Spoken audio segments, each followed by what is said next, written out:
Am I the asshole for suing my entire family and the parents who raised me after finding out I was part of a 30-year-long psychological experiment funded by a pharmaceutical giant?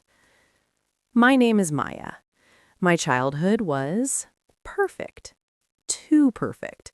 We lived in a beautiful house in a quiet suburb. My father was a kind doctor, and my mother was a stay-at-home mom who never missed a single one of my piano recitals. I had a brother, Leo, who was my best friend. We were the golden family of the neighborhood. But I always felt a little different. Every time I got a small cold or a scratch, my father would take me to his private clinic in the basement. He'd give me these special vitamins that he said were just for me because I was special. I grew up thinking I was just lucky. I didn't know those vitamins were experimental mood stabilizers designed to keep me in a constant state of artificial happiness.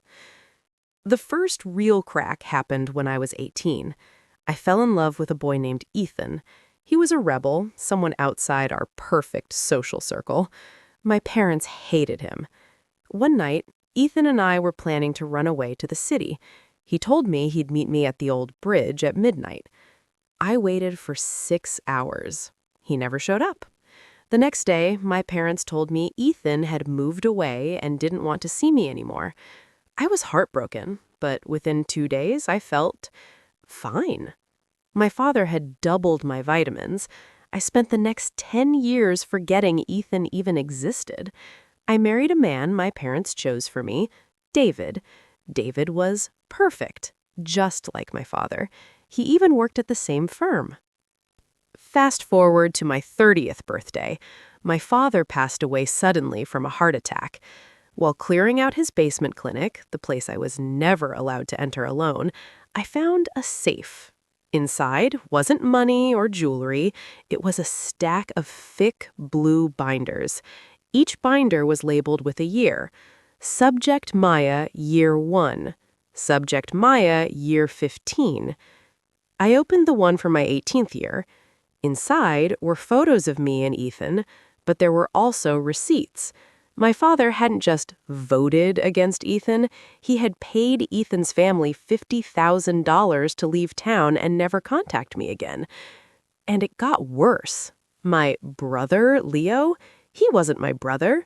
He was a paid child actor from an agency hired to play the role of a supportive sibling. There was even a contract for my husband, David.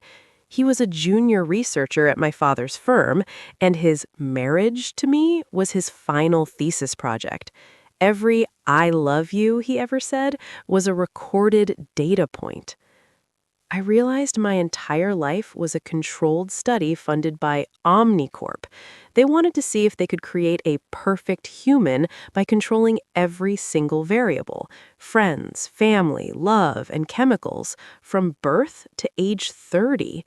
My parents weren't my parents. They were high-level behavioral scientists. I confronted my mother. She didn't even cry. She looked at me with a clipboard in her hand and said, "Maya, you've lived a life free of real pain, poverty, and tragedy. Most people would kill for the life we gave you. Why are you so ungrateful?" She told me that the experiment was over and I was now free to live in the real world. But I don't know how to live in the real world. I don't even know if my own name is Maya. I've spent the last year in a legal battle.